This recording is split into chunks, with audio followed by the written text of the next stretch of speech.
Good morning and welcome everyone to the town of Taber and today's special event. To start, I would like to acknowledge that we stand on the Blackfoot traditional territories of the Treaty 7 region in southern Alberta. Also, just as a reminder, to please practice physical distancing as much as possible. It is my distinct pleasure to recognize all of our many dignitaries in attendance here today for a very much anticipated special announcement from the Premier of Alberta, the Honourable Jason Kenney. Also in attendance from our United Conservative Party government is our very own Associate Minister of Red Tape Reduction and MLA, the Honourable Grant Hunter.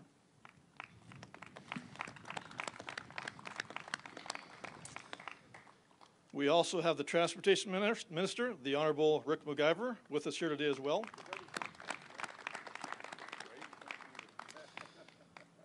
We have in attendance here today all of our Highway 3 Twinning Association members, and specifically the executive, which include the Highway 3 Twinning Association President and Councillor from Coaldale, Bill Chapman.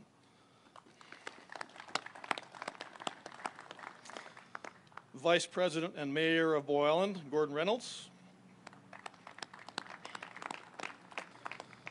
Secretary and Mayor of Crow's Nest Pass, Blair Painter. Director at Large and Mayor of Fort Macleod, Brent Fighter. As well as our own Treasurer and Town of Taber Councillor, Jack Bruin. Chairperson of the South Grow Regional Initiative and Mayor of Cooch, Jim Willett, is also here today.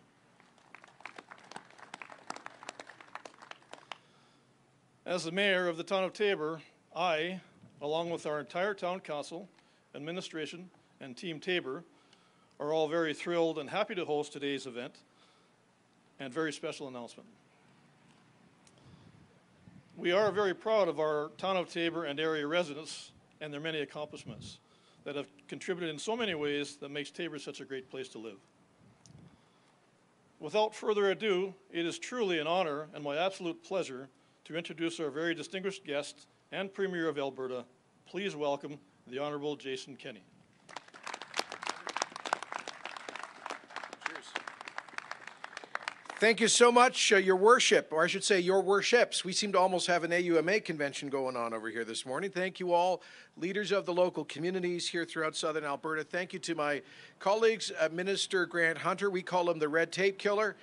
Great to have you, be with you in your constituency, Grant. And I almost didn't recognize our Transportation Minister, Rick McIver, because as you may know, yesterday on Canada Day, he shaved off his mustache for the first time in almost 50 years. And with it, he raised over $400,000 for kids' cancer care.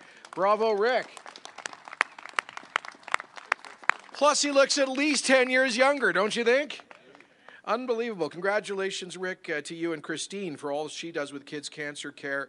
Happy belated Canada Day, everyone. I know we didn't get together in the large crowds that we normally do, but I hope that you all have found great ways to celebrate our freedom and our opportunity in this great Northern Dominion. I'm, as I say, very pleased to be here with these ministers as well as MLA Joe Scow and so many other community leaders and members of the community here in southern Alberta for a very exciting announcement about job creation, economic growth, productivity, supporting our ag industry by building infrastructure here in southern Alberta. Before I begin that, though, I do want to celebrate a very important decision this morning by the Supreme Court of Canada, which upheld the unanimous decision of the Federal Court of Appeal refusing to hear an appeal for a further delay on the Trans Mountain pipeline expansion. This is yet another critical victory for pipelines for our prosperity.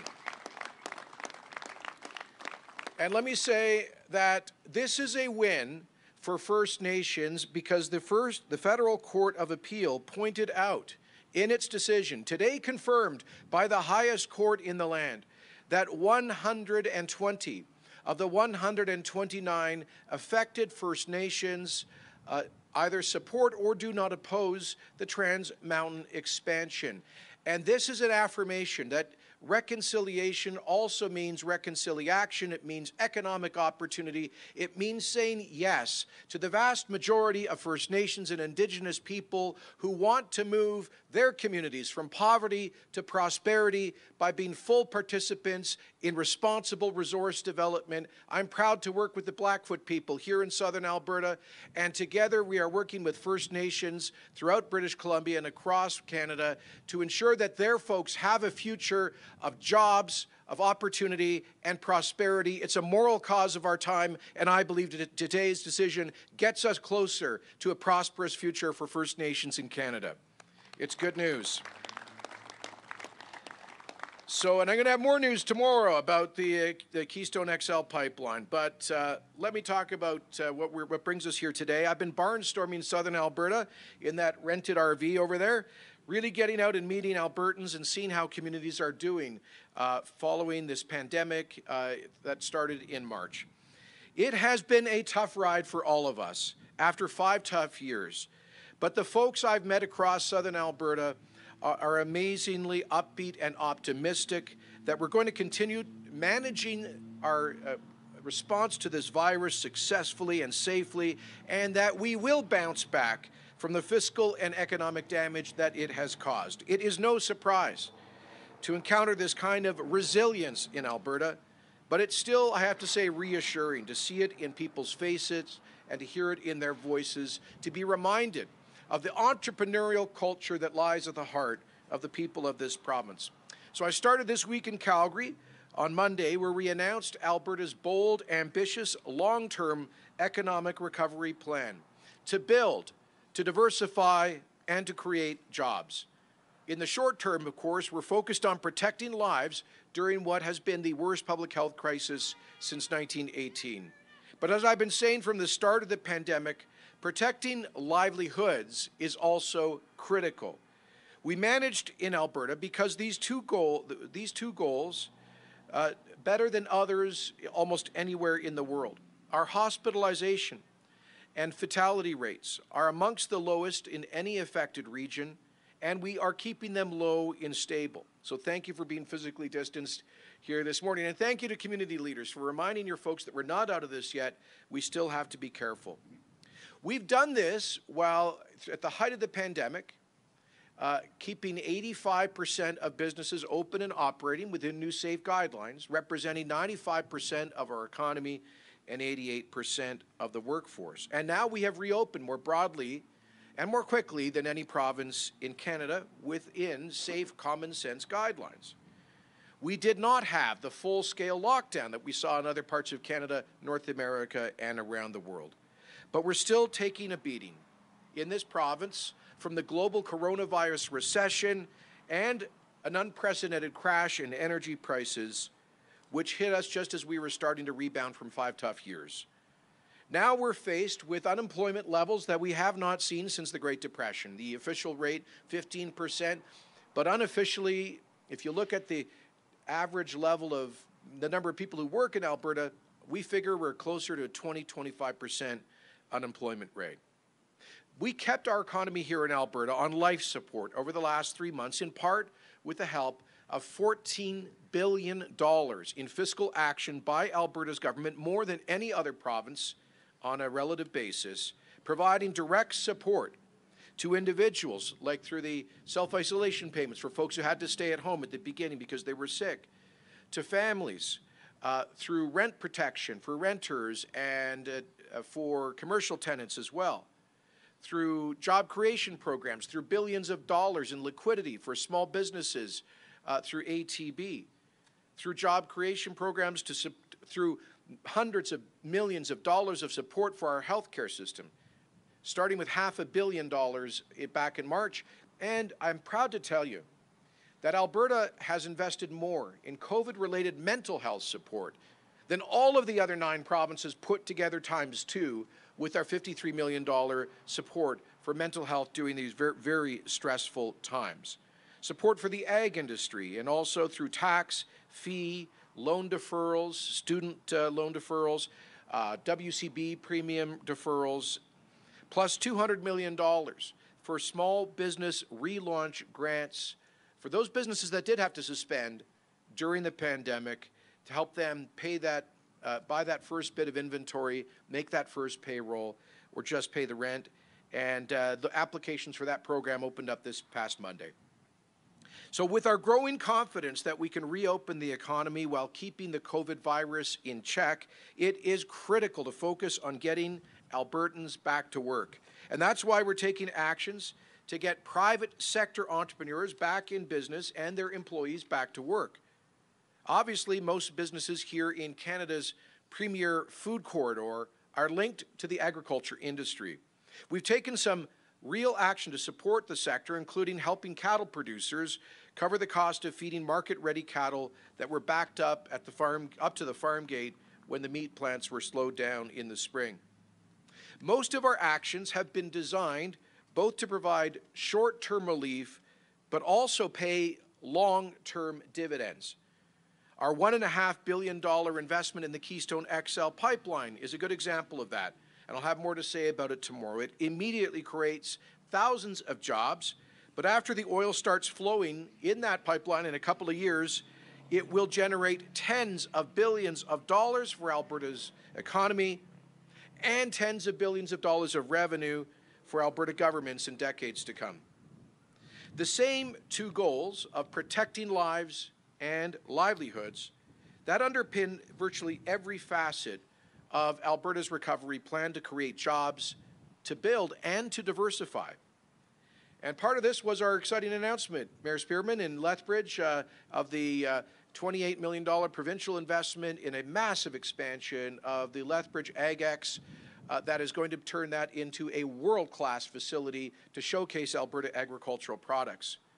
It also includes the largest single infrastructure build in Alberta history, part of which was that announcement, that we estimate will create 50,000 jobs with $10 billion in projects building roads, bridges, overpasses, water projects, pipelines, gas lines, schools, hospitals, long-term care homes for seniors, water projects, drug treatment centers for those struggling with addiction, tourism infrastructure, and much, much more. The largest infrastructure capital build in Alberta history, the largest capital build of any province in Canada on a relative basis. These actions will spur the creation of thousands of other jobs for subcontractors, suppliers, vendors, hotels, restaurants in every corner of the province. This infrastructure plan, which represents a 40% increase over what had initially been planned in this year's provincial budget, is really about building the architecture of Alberta's future economy. And that's what brings me here to Taber today. I am excited to announce that Alberta is moving ahead with further twinning of the Crow's Nest Highway 3, tackling the 46-kilometer section between Taber and Burdett with a $150 million investment, which will create over 750 direct and indirect jobs, will make the Crow's Nest safer for the nearly 4,000 people who drive this section every day, will boost the efficiency of transportation in the region, contributing to long-term growth here in southern Alberta.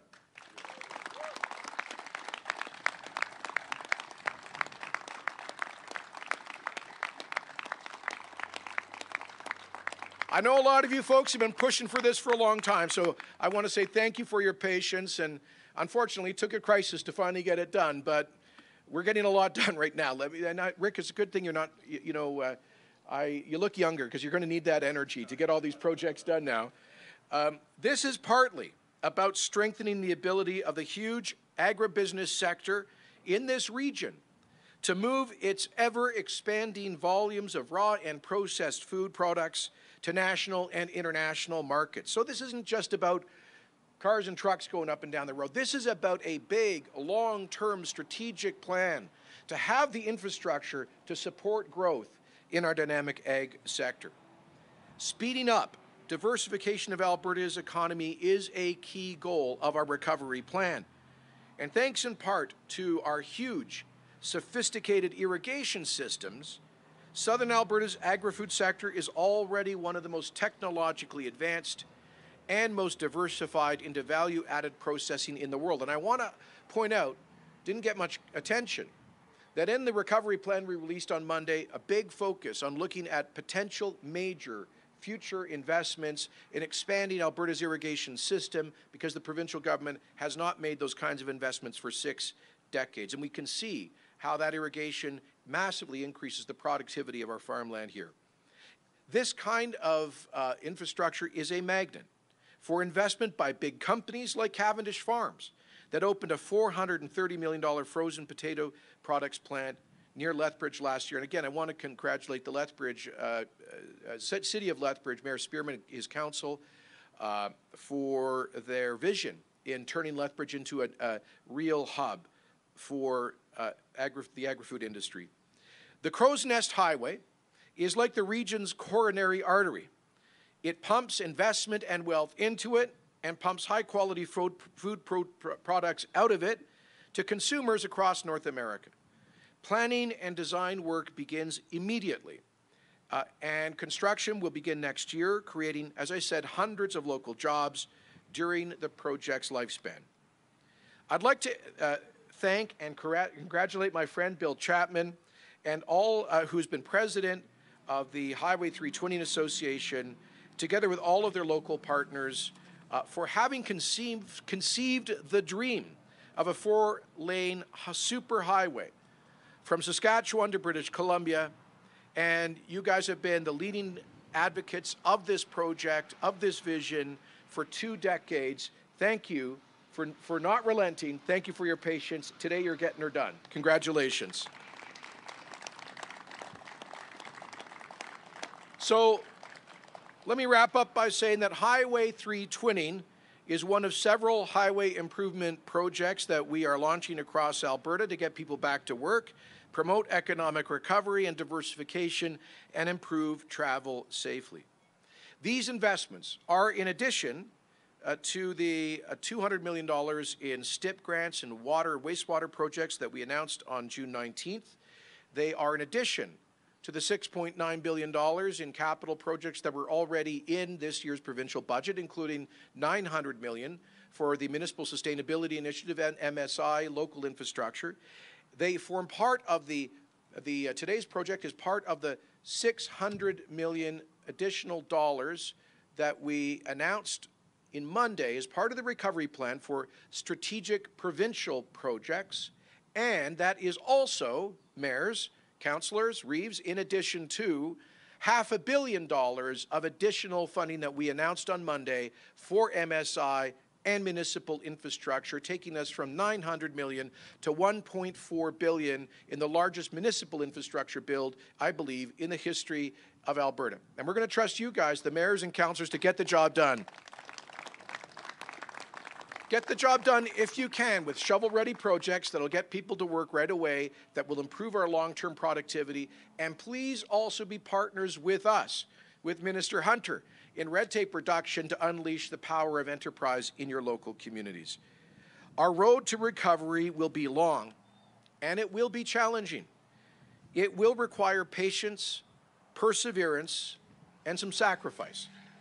But I am confident that 3 years from now, when semis laden with food produced here in southern Alberta are barreling towards markets on fresh Crow's Nest blacktop, that this area and our whole province will be well on the road to our date with destiny as the most prosperous place in North America. So, folks, as Albertans, let's get her done. Thank you very much.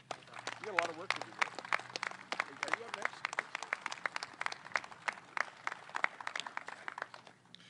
Thank you, Premier. Thank you, everybody, colleagues, Highway 3 Association, Reeves, mayors, councillors, members of the public. It's, boy, this is a great turnout in Tabor. We should have all our events here. This is fantastic. First and foremost, I'd like to acknowledge the tremendous advocacy work, project done by Highway 3 Twinning Association, Bill Chapman. Now, the Premier just gave you credit for being patient, Bill. But I never sensed that from you when you were advocating for Highway 3. You must have saved your patient conversations for the Premier, because in fact, but I know that you and the whole Association and the whole of Southern Alberta have worked tirelessly to promote this important project and make it clear that Highway 3 is a very important link for commercial traffic, for residential traffic, and for the future, indeed, of all of Alberta, not just Southern Alberta. This is a busy and important region for Alberta, and while it's positive to see increased growth in Southern Alberta and other areas of the province, that growth, which we love and we want, it puts pressure on our highways. So today is an attempt to deal with that, and of course, agribusiness, right at the heart and soul and the birth of Alberta is big business. And it continues to develop, it continues to expand with processing plants and on-farm and on-ranch production, and all of that puts strains on our highways as well. So the twinning of Highway 3 will improve safety, it'll increase our capacity to produce, create, and support jobs and economic development. It's just a good, I think it's a good project all the way around. And will of course include a couple of important realignments, one at Purple Springs and one at Grassy Lake, which we hope will enhance safety while making the road more productive, more efficient. There'll also be intersection improvements throughout the project limits, and particularly at Grassy Lake and Highway 877. And as the Premier's mentioned, this project is creating jobs. And boy, who can argue that's the most important thing we need to do in Alberta right now? There's a lot of people out of work. And Albertans, you know what Albertans want? They just want to work and make their own living and make their own way in the world, and we hope this is going to help to do that. And good, thank you. It will create good paying construction jobs over the next 3 years while it's being built and while dirt is flying. And where we will ask you for your patience is when construction's on to slow down and keep those Albertans working on the side of the road safe, because they deserve to get home every day too. So that's where we're going to actually we're going to demand your patience on that. One of the few things we'll ever demand for you is patience in a construction site, because we got to keep people safe. But for the jobs and the people that build this highway, for subcontractors, suppliers, and the small businesses where the workers go to eat at the restaurants, to stay in the motels, to buy goods and services along the way. These are benefits that we believe the project will have. And Highway 3, of course, is a major east-west connector. It's major every day, but boy, do you folks down here sure see that and feel it every time there's a problem on Highway 1 or 16. Where does everybody come? Right down Highway 3, right? I know everybody here knows that. So we know that this will provide at least some relief to that. We know that an efficient, well-maintained transportation network improves the quality of life, improves the opportunity for jobs. And we're working to have shovels in the ground by next year and completion on 2023. You know, we've been hit hard the last few months, and we need to get people back to work. And while we're doing our $10 billion infrastructure build program, the Premier's made it clear that with two of the objectives we have is, one, to get people to work right now building things, and two, not just to build stuff to throw money into the wind, but build infrastructure that will support the jobs, the economy, and the future for decades to come.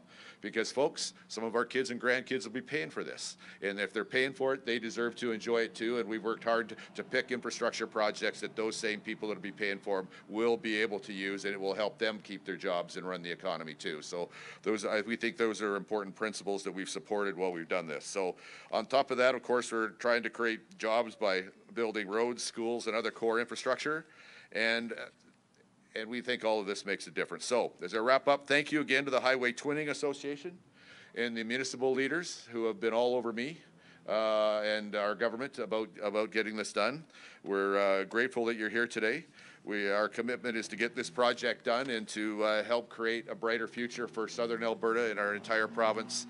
And thank you for letting me be a small part of this very important announcement today.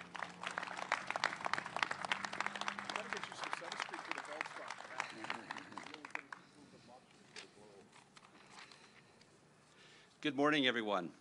I want to thank you for joining us this morning in this momentous occasion.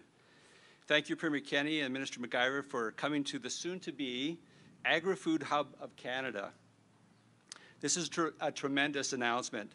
In fact, I've had a Cheshire smile on my face all day, and my wife, actually the last time I had sore cheeks like this was when I got married over 30 years ago. So This is definitely a day to be excited.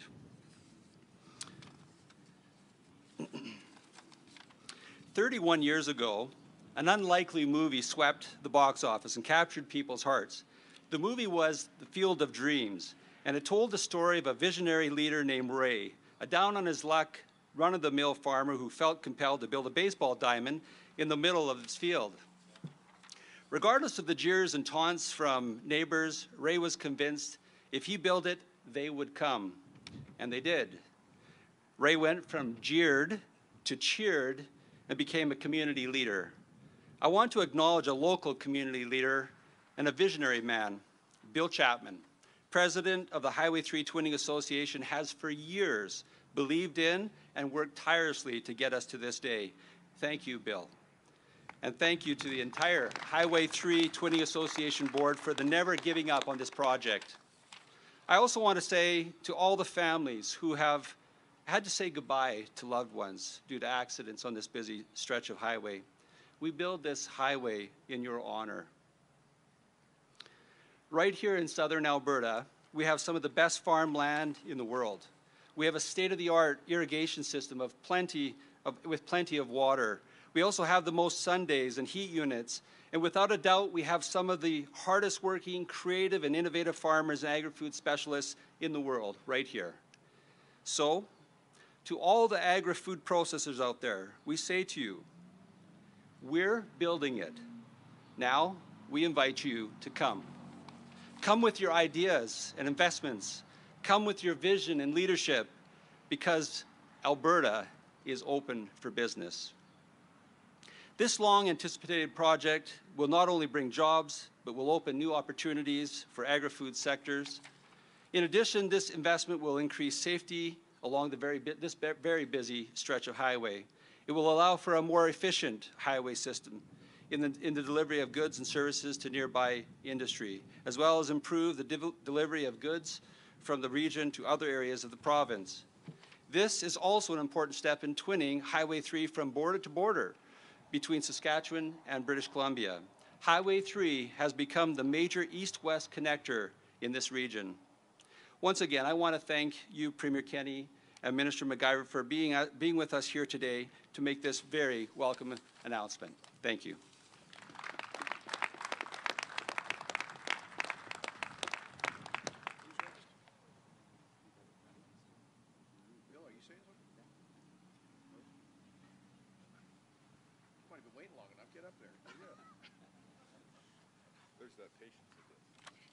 Lost my order of speaking here, and just want to take a moment here to thank Premier Jason Kenney, Minister Rick McIver, and Minister Grant Hunter today for being here and for this great announcement.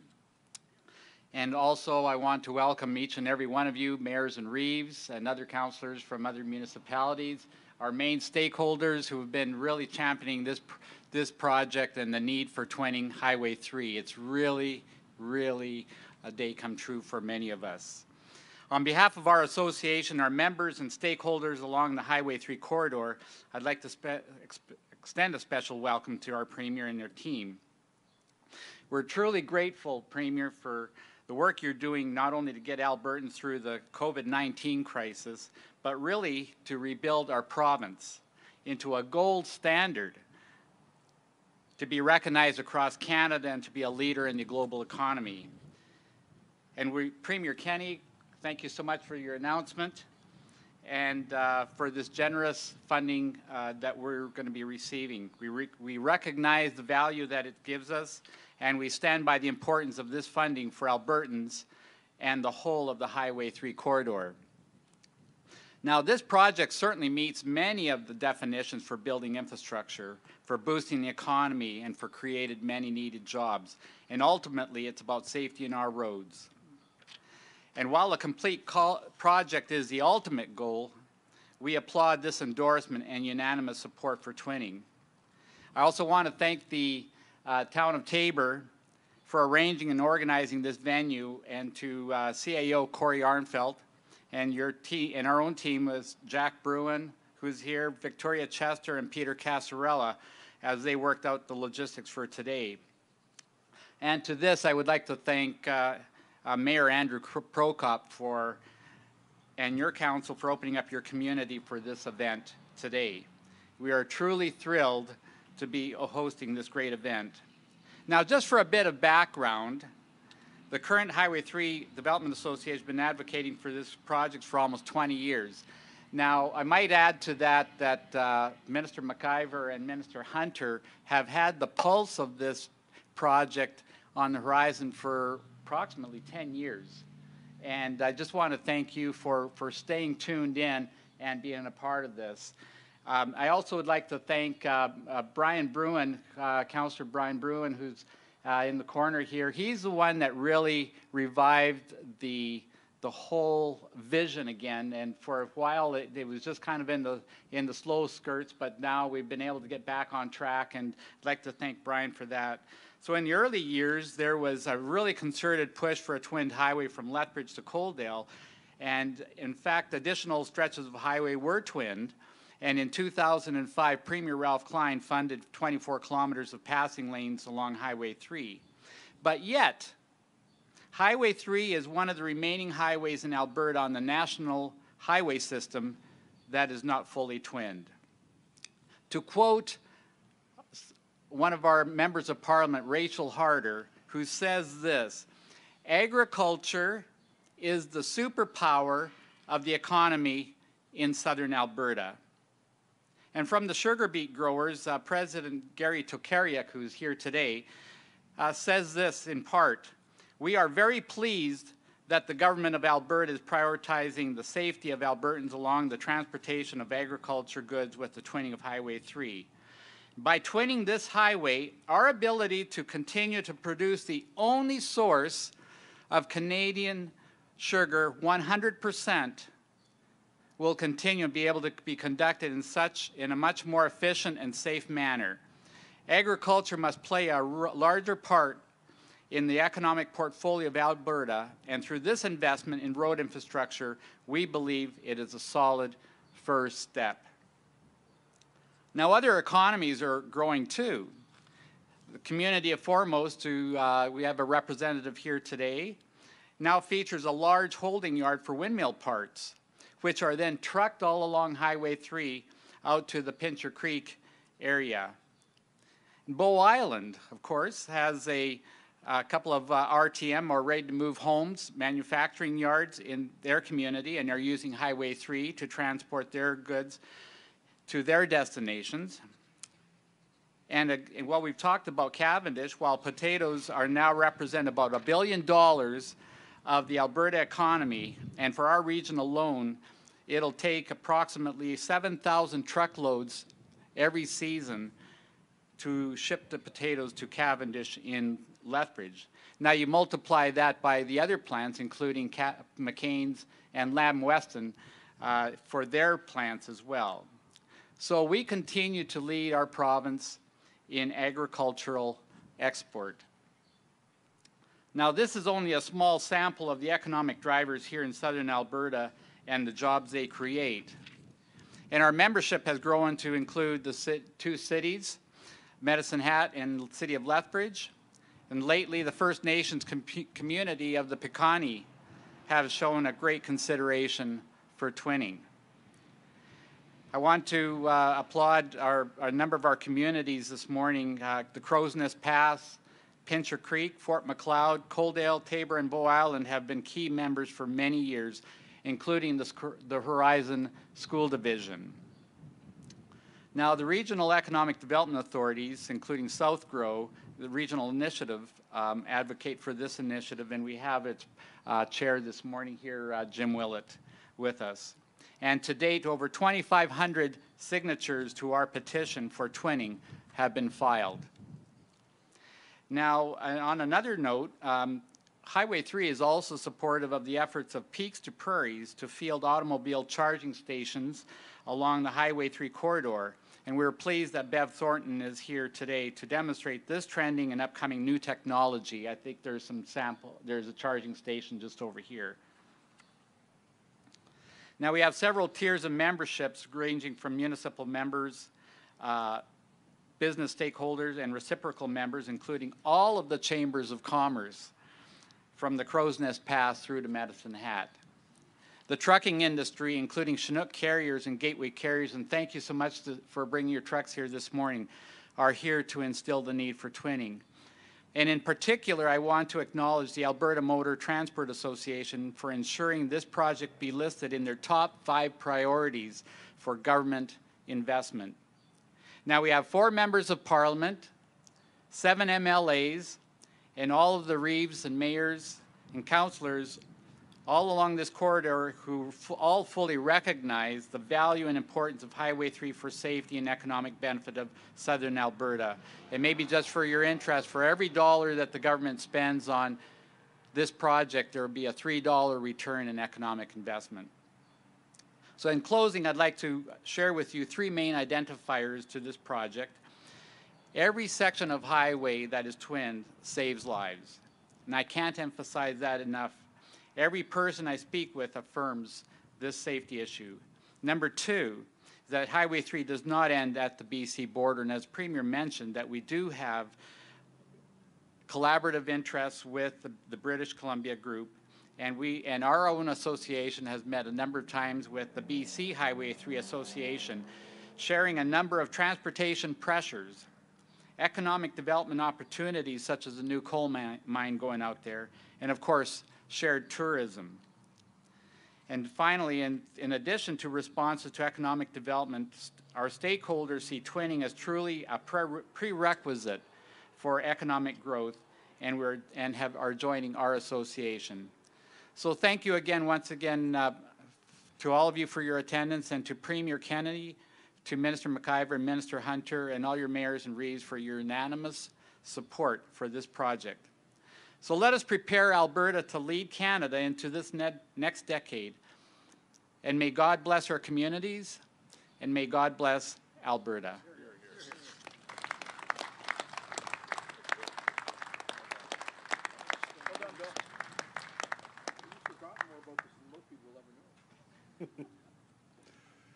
Thank you, Premier Kenney, Minister McIver, Minister Hunter, Mayor Prokop, and Councillor Chapman. The thing about being the last speaker at a presentation like this is I have the opportunity of going through my talking points as others speak, checking them off one by one. Mentioned that, yep, said that, got that one covered. Just makes my task much easier. I started out with a 5-minute speech. Now I think I'm down to about 3. I just want to say this is a day, everyone has said it, but this is a day we've all looked forward to for a long time. As chairperson for South Grow Regional Initiative, and on behalf of our neighboring RETA, Alberta Southwest, I can say to our combined 42 communities representing over 200,000 people, this is your success story. Through the combined administrative support of our 2 RETAs, Victoria Chester, who unfortunately couldn't be with us today, is the Director of Advancement for the Highway 3 Twinning Development Association, over the past year, was able to make sure the necessity for twinning this essential corridor was always front and center in the news, at trade shows, conferences, if she saw you in the grocery store, with our government representatives, especially our MLA Minister Hunter and Minister McIver. I know both of you have been working on making this a reality, and your efforts are recognized and appreciated. You've heard from the other speakers the many reasons and justifications for this very necessary project. As RETAs, we promote regional development. What's good for part of the region benefits everyone in the region. And as the region succeeds and prospers, so does the economy of the whole province of Alberta. Combined with the Lethbridge announcement Tuesday, this represents a major boost to our regions and recognizes this truly is Canada's premier food corridor. Transportation, communication, and energy corridors, as we all know, are the lifelines for regional businesses and are especially important for our rapidly expanding agriculture and agri-foods industries. This project is a vital step, expanding and improving the infrastructure necessary for supporting and revitalizing our diversifying economy, and it will help ensure our regions can reach their full potential.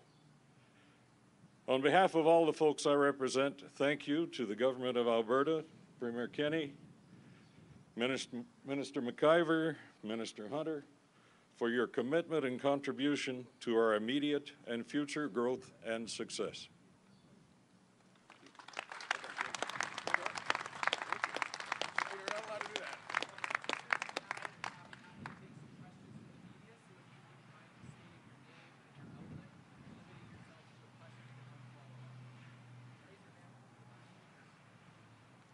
Some space, guys. Any questions? Go ahead.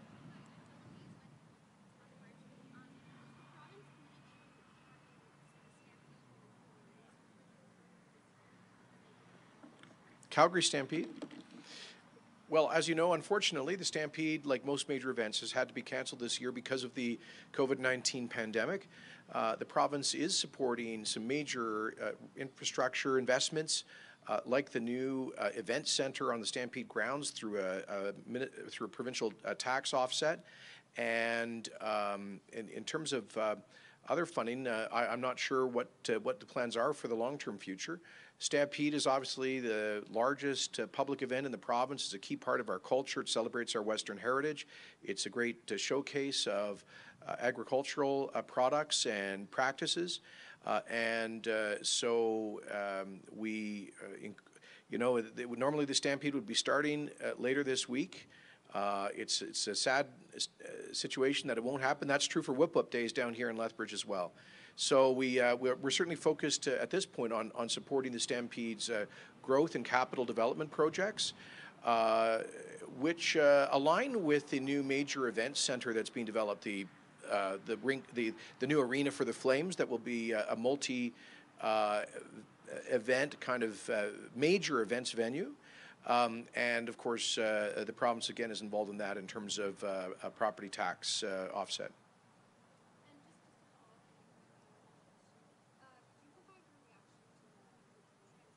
Yeah. Question was about Trans Mountain.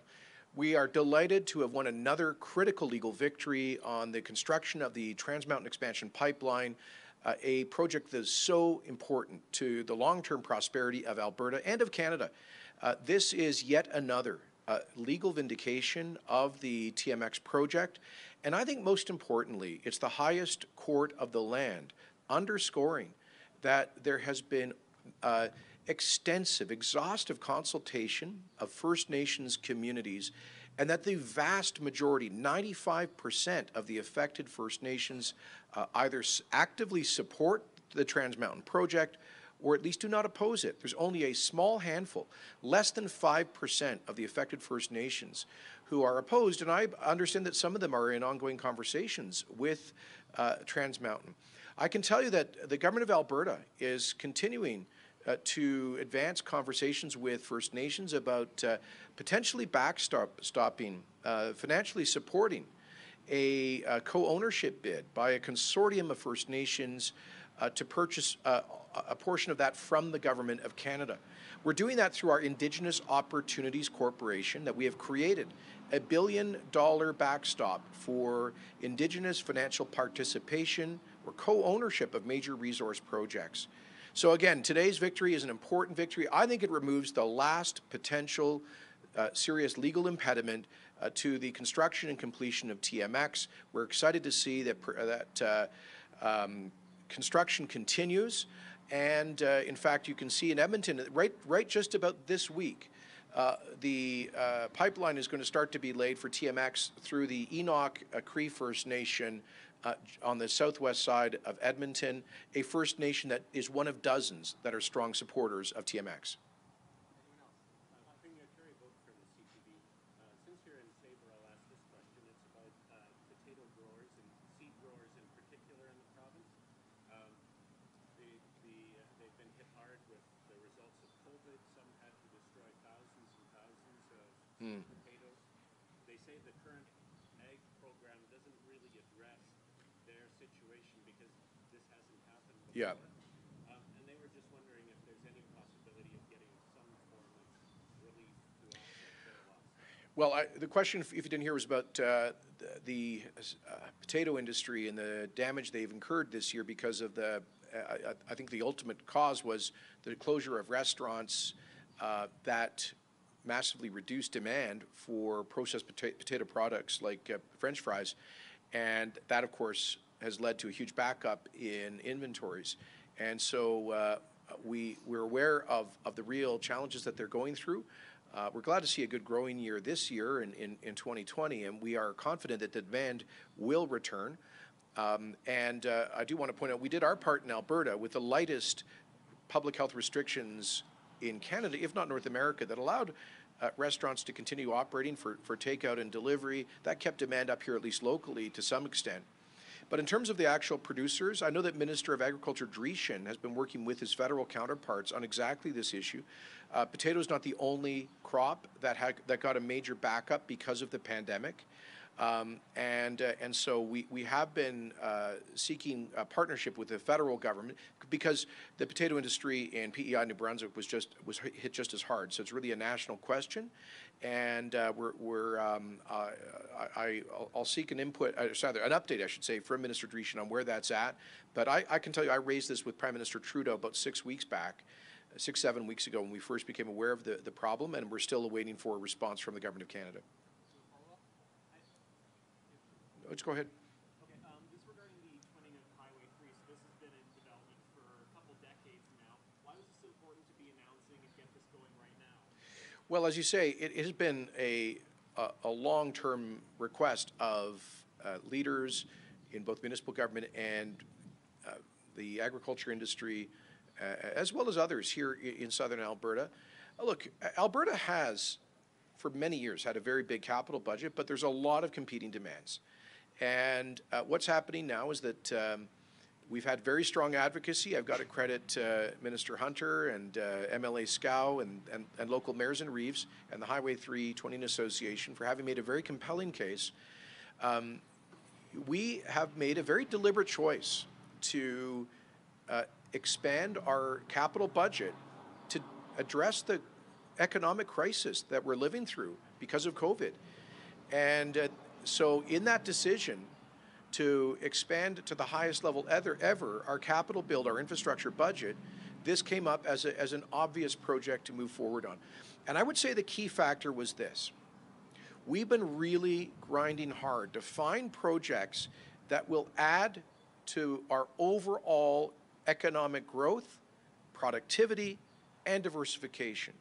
This meets all of those criteria, and it is an important part of the bigger vision of southern Alberta, Lethbridge area, and being Canada's premier agricultural hub. And so this feeds into that broader vision. The government of Alberta has bought into that vision. So with the extra money that's available now for job creation with COVID, it just made perfect sense. I wish we could do the whole thing right now, but this is, Bill, a 3-year build. And I know you're going to be all over us to extend it after that, so we'll talk. Question for Bill Chapman. Bill. Hi, Bill. Since we have all the provincial government officials here right now, so as I'm sure you're very happy to get this announcement, what's next for Highway 320 that you'd like to get done? Well, we're very grateful for this announcement today, and we're going to stay focused on moving those steps forward. There's some really critical demands out in this area of the province, particularly from Taber to Burdett, that can be answered today. And those steps will certainly be embracing and moving forward. Now, we do have the rest of the Highway 3 from the Crow's Nest Pass right through to Medicine Hat that we want to eventually get done, but we'll take the small steps as they come. And we've been talking about this for years, and if there's any place that the government would start, we would certainly embrace that spot. And those are the steps. Now, these projects don't happen tomorrow. As Minister McIver said, that this stretch could be completed by 2023. 220 kilometers of more twinning will take more years to be done, and so we'll keep pushing forward, and we won't be letting off the gas, that's for sure.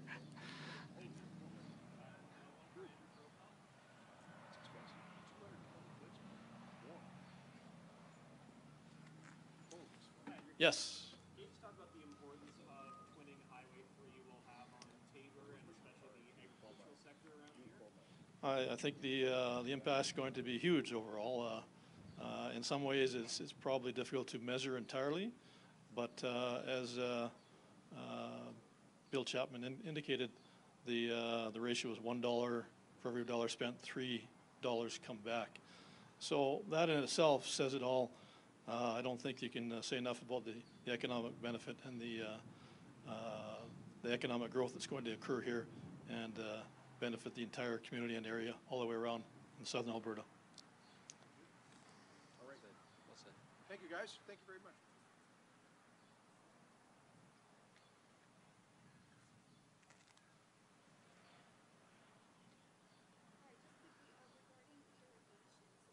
Sure.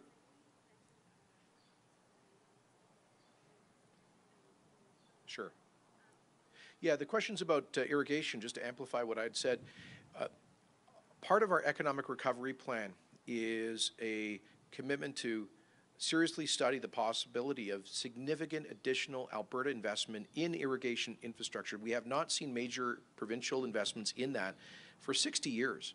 And really, those irrigation systems have been the backbone of the flourishing of the ag sector in southern Alberta into all sorts of value-added crops that are now shipped around the globe. We think there's great potential for further irrigation infrastructure, and the technology is more advanced. Smart water technology can help to very efficiently manage our water resources.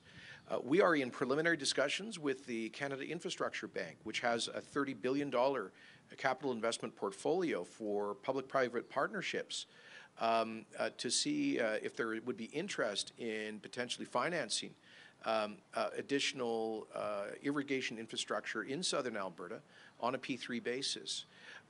And so right now we're at I would say the study phase. We're not close to making any final decisions. We're just signaling that we see this as an area of great potential, and we believe that there are interested federal partners in pursuing that with us. Thanks very much, everyone.